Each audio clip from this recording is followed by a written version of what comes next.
Welcome to Real Estate Coaching Radio, starring award-winning real estate coaches and #1 international best-selling authors, Tim and Julie Harris.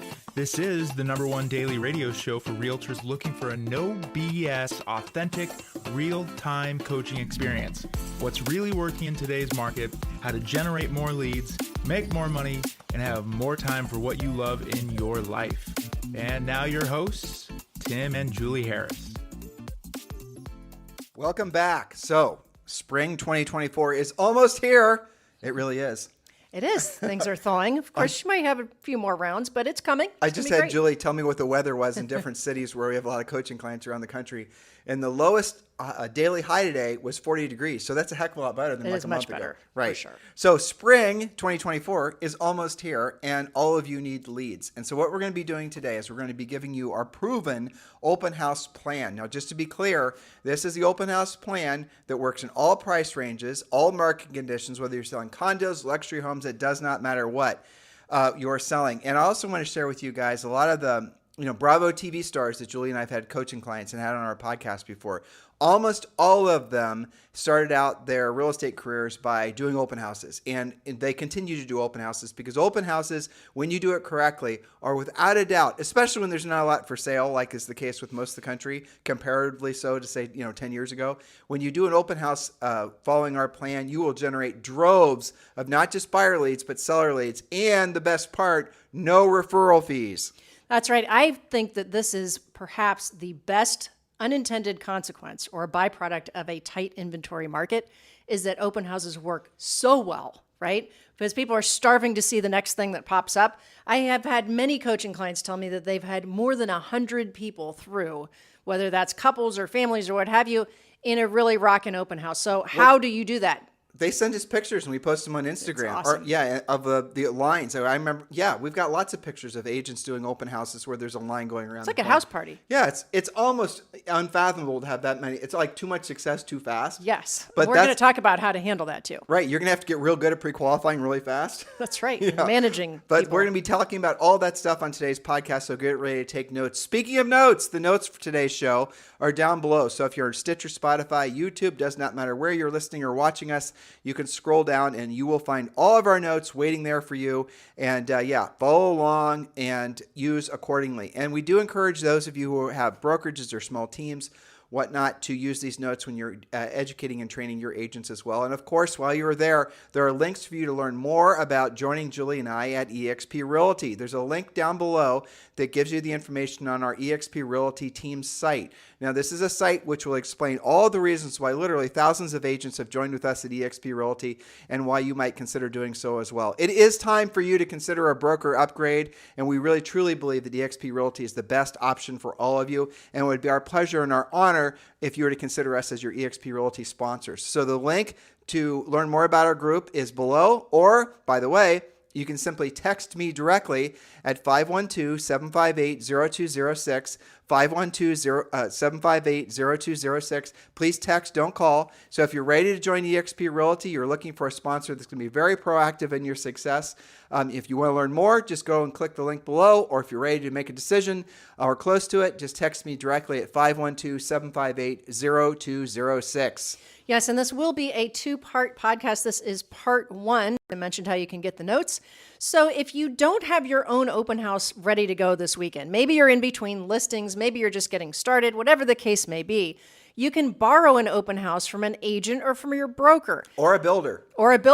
New construction is fantastic. It's also okay to hold any open house from any broker in your state, or to your point, new construction in your state. You're licensed in the whole state after all. So lead with the right house, not so much the agent or broker necessarily. But we have had people just assume, because of what you just said is true, that you don't have to ask a broker, a listing agent, if you can hold their house open. Yes, you have to ask. We're actually going to get into that in a second. Okay, but yes. Excellent point. Don't just show up and, now you guys got to get out, right? We're doing an open. So why would you spend time and money speculating on unproven, unpredictable lead generation ideas?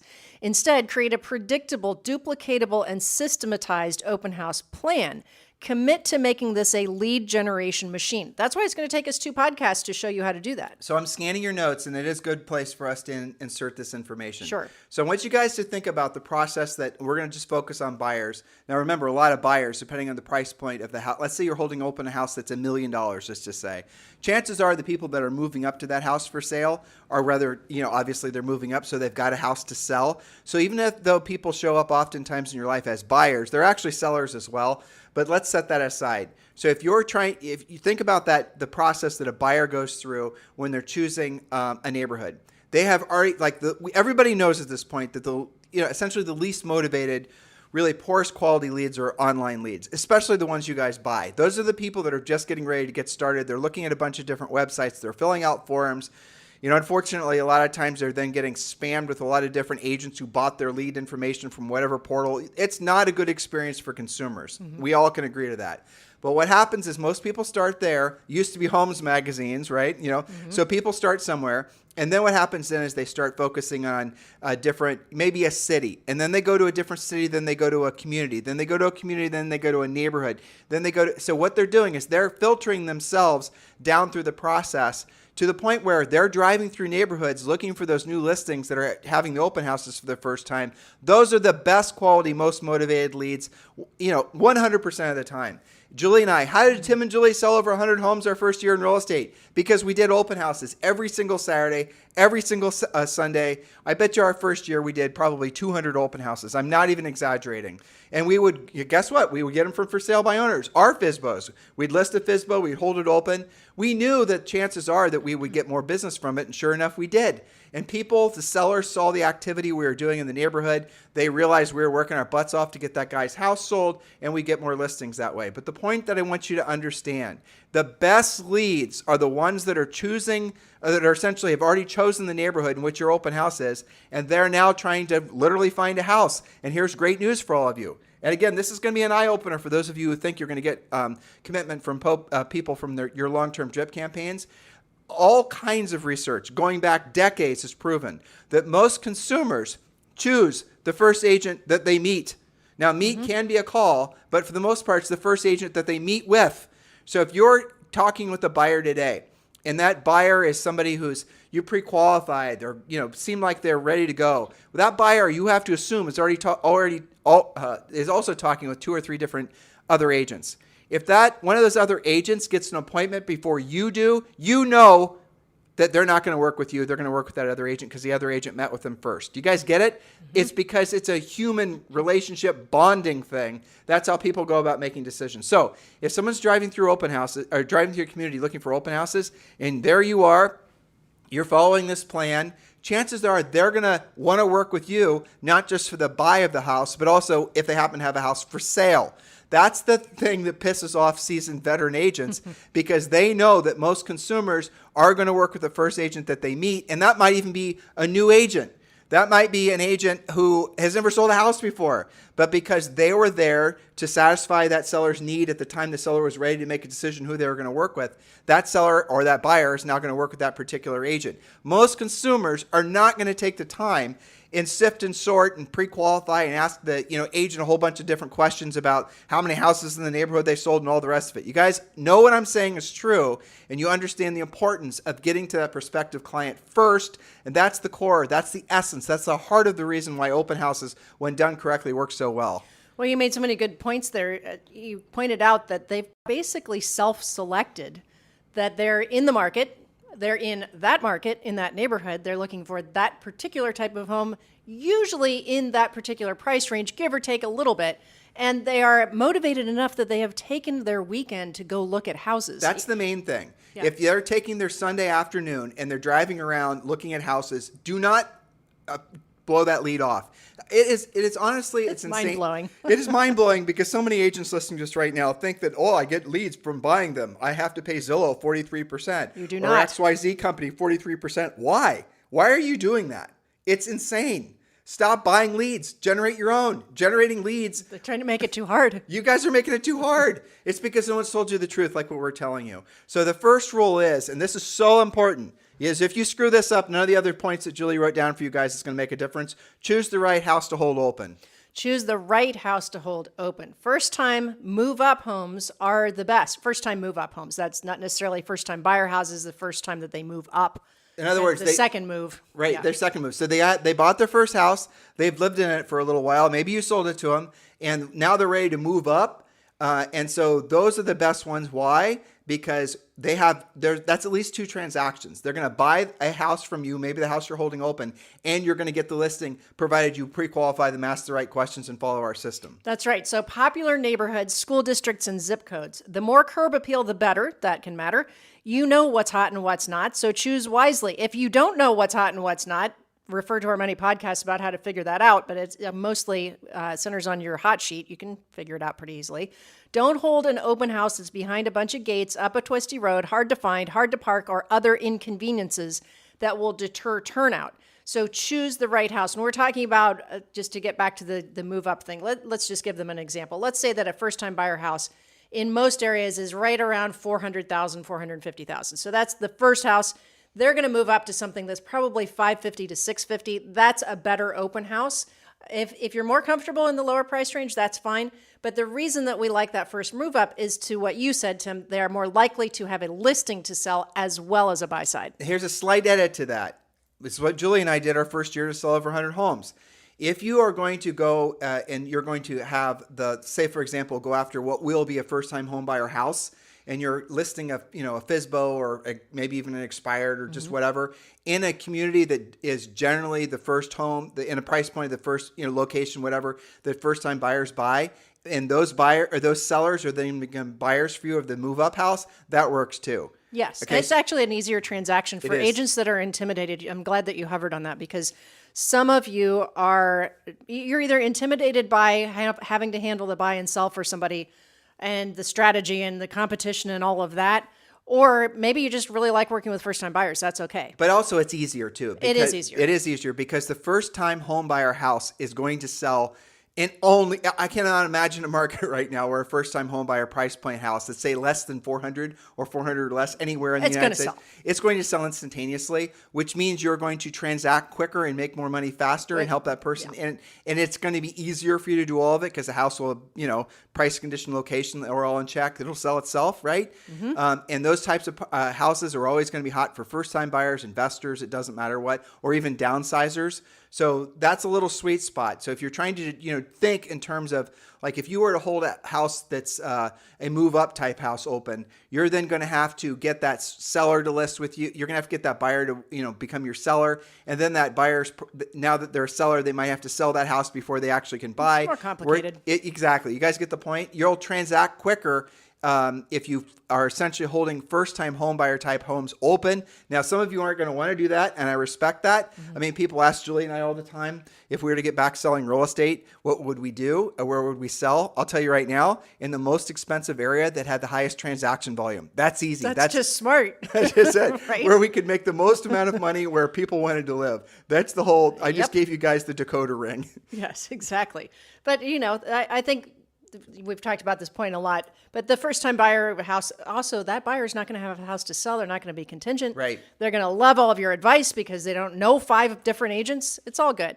All right. Now, no matter what house you choose after doing that research, you will then do point number 2. Use at least 10 directional signs and ask permission to put those signs on the neighbors' lawns. Who do you know who I should call for my open house this weekend? You can order inexpensive bandit signs and save some money, but more signs do equal more traffic. Okay, some advanced coaching on this, and if I'm stepping on your points, just stop on my foot. When you are putting the directional signs out, you should have your name on the direction. Let's say you're with eXp Realty. You should have your name on the sign, and you should have eXp Realty on the sign, those 2 things, and then an arrow pointing in the direction that the open house is, obviously. And you want to put out a ton of these open house signs. Julie said 10. That's a great starting number, frankly. It should be at least 10. You put one out on the main street, one in front of the house, you're not going to get any traffic because people are going to get frustrated trying to find it. And here's the advanced coaching.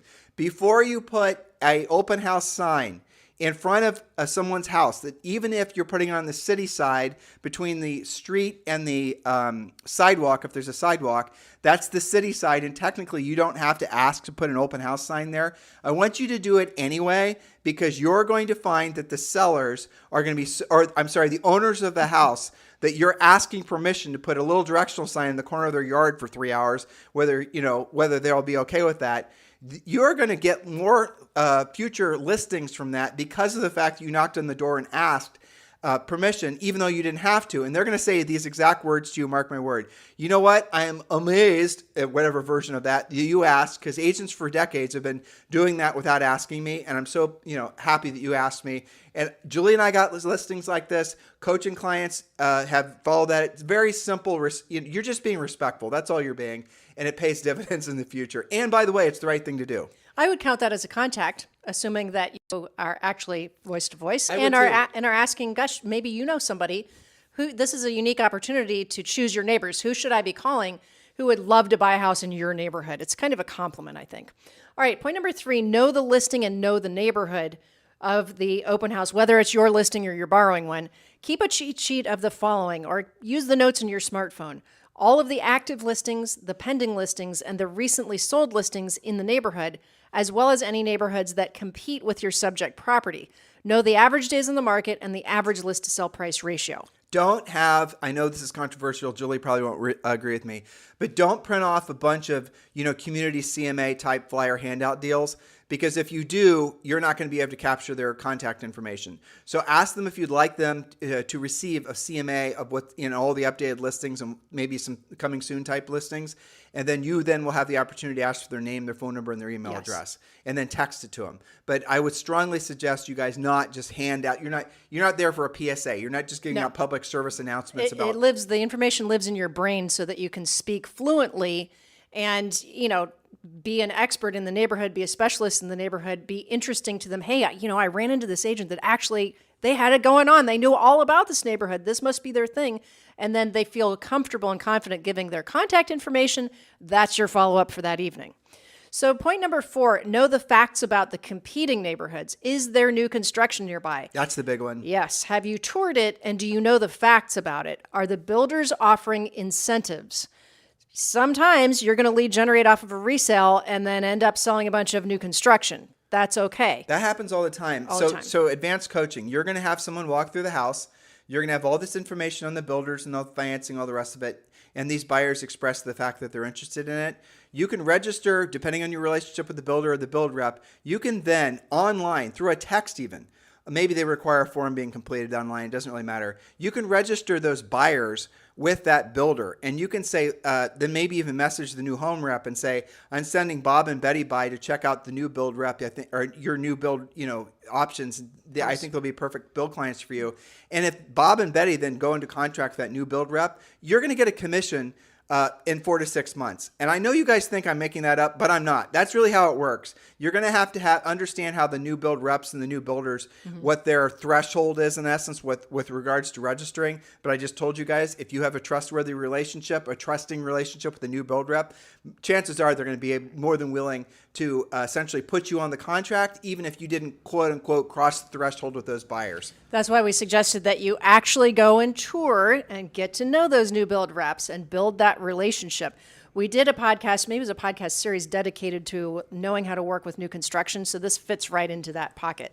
Now, number 5 is more of a cautionary tale. Realize that the seller, whether they're selling with you or you borrowed the listing from another agent, is watching and listening to you. Most homes have cameras and other security measures. Even if they don't have cameras, guys, freaking smart everything, it all listens to you. Be complimentary. All of our, Julie, our TV downstairs, it has some sort of Siri type something or another. She's watching you. Probably Listening. watching, but listening. And it's a man's voice. And occasionally it'll just say, could you repeat that? I'm like, Who are you? Repeat what? I know. Creepy. I know. I have to say, the funniest kids podcast ever is called Melon's House Party. Oh, yeah. Where all of the appliances are smart appliances, and as soon as the people leave, they start talking to each other. It is so funny. For those of you who have, I'd say probably 4 to maybe 9-year-olds would love that. On. It's called Melon's House Party. You're not 4, nor are you 9. Well, I know this from Zoe's many, many drives to school. She's kind of outgrown it. I still think it's hilarious. There you go. But anyway, have fun with that. Melon's House Party. All right, number 5 was the one we just did. Number 6, capture any potential prospects using an app. There's lots of open house apps now, or a sign-in book. And here's the important point.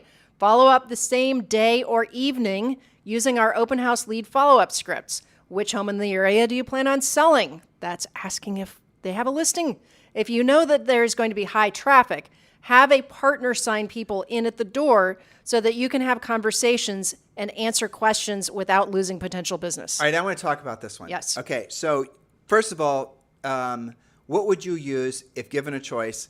A sign-in book, old school pen and paper, like registry, really nice looking sign-in book? I would use that. Or would you use some sort of digital thing? I would use the sign-in book. They kind of got away from that in COVID because nobody wanted to touch anything, and there are a few markets that are a little bit still worrisome about that. So I think use what you're going to use, what you will use that you have proven to get phone numbers, whether that's digital or hard copy. I like hard copy because, I call that your brain book of leads. You carry it around. You've got, I think it's a little more intimate. Assuming that it's not just a legal pad, you want to make it look classy. What would you say? I would use a sign-in book too. I would use a sign-in book, and I would take my sign-in book from one open house to the other, to the other, to the other. That way, over time, you're going to have billions of signatures and names. And that way, when someone walks into your open house and the sign-in book is sitting right there, they're going to see that other people signed in. It's like the tip jar, right? If you go to a Starbucks or any place anymore, there's a tip jar that's sitting right there. If the tip jar is empty, psychologically, no one tips. But and that's the reason that anyone working at a restaurant always spikes the tip jar. Yes. They'll throw a bunch of ones in there, 10s or 20s. That way people are feeling the social pressure to actually throw money in there. It's kind of a fascinating fact what I just told you, but the same goes with the sign-in book. So if the sign-in book has, lots of previous people who have registered in your sign-in book, they will sign in, and you're going to also have to put a sign that says the seller requests that everybody signs in. And just leave it there, and you'll watch the people do it. Now, I will say that there is another kind of cool little widget, though I would still use a sign-in book, with the new iPhone iOS. If you take your iPhone and you put the top of it next to the top of somebody else's iPhone, the iPhones communicate, and you can choose to then share all your contact information. I know there's a lot of BS information that somehow there's a glitch in the software and you somehow are transferring all your contact. It's not true. It only transfers the actual, your actual, let's call it card. And I've done that personally when we're out and about versus, text me your phone number. Just put the phones together and all you got to do is click yes, and then you exchange someone's full contact. In some markets, that might be more efficient, but in general, work purposes, that's a great idea for you too. I know that Federico in LA was telling me how he does that, so that he captures all of their information right on the spot.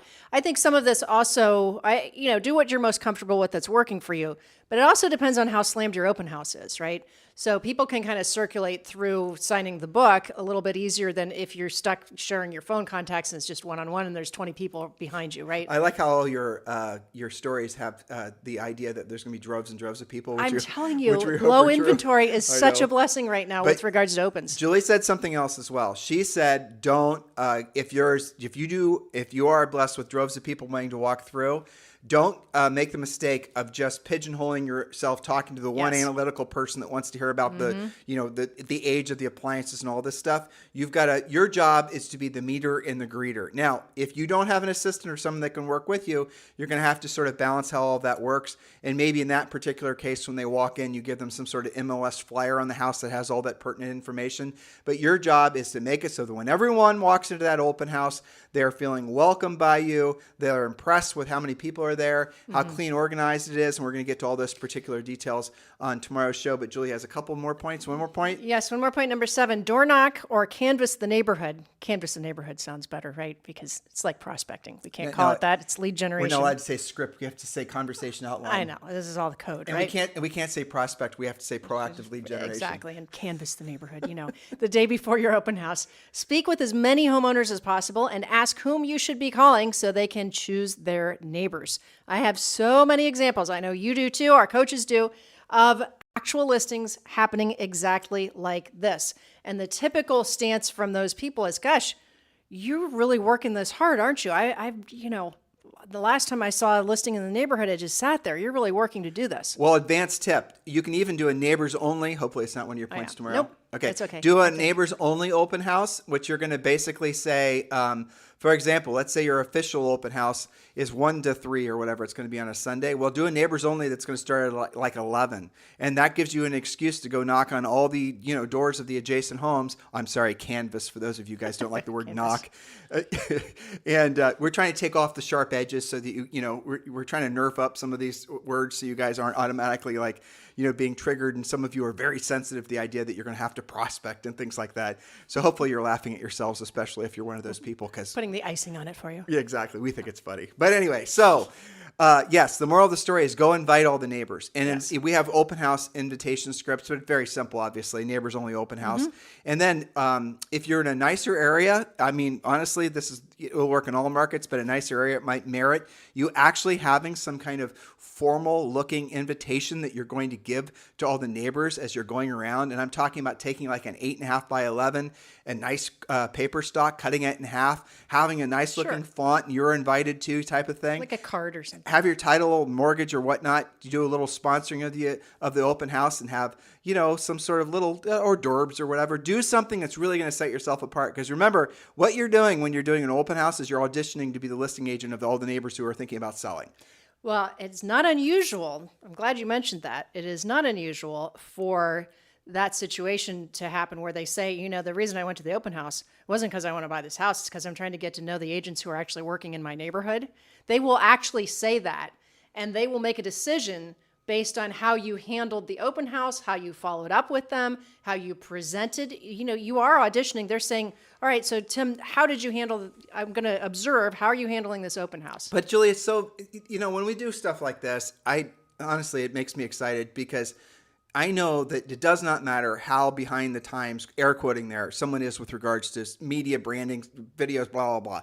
If you do what Julie and I just said, which all of you can do in every single market, you're going to find yourself, with the realization that the proactive lead generation, the actual belly-to-belly, face-to-face, voice-to-voice contacts is what's always going to win the game. And then you're going to start feeling a little bit, I think, liberated from the belief that success in real estate is something that is complicated to accomplish. Nothing that Julie just gave you guys in the last 7 points is hard for you to do. Every single one of you can do this all the time. Matter of fact, when you join Premier Coaching, we give you, is it 90 days? What is one of the plans we give them? 90-day massive action plan. We have the open house plan. We have the survival guide. We have the real estate treasure map. Which you guys get for free when you join Premier Coaching. But one of the elements of the 90-day success plan is guess what you're doing every Sunday? Open houses. Because this is going to put you in a position where you're being you as a real estate practitioner, having meaningful conversations when you're following our conversation outlines, aka scripts, where you're going to then all of a sudden find yourself tripping over real estate transactions. That's how it works, especially this time of year. So listen, guys, thank you for keeping this number one listen to daily podcast for real estate agents in at least the United States. We're going to pick up tomorrow where we left off today with part 2. Have a fantastic day. We'll talk with you on the show tomorrow. This podcast is a part of the C-Suite Radio Network. For more top business podcasts, visit c-suiteradio.com.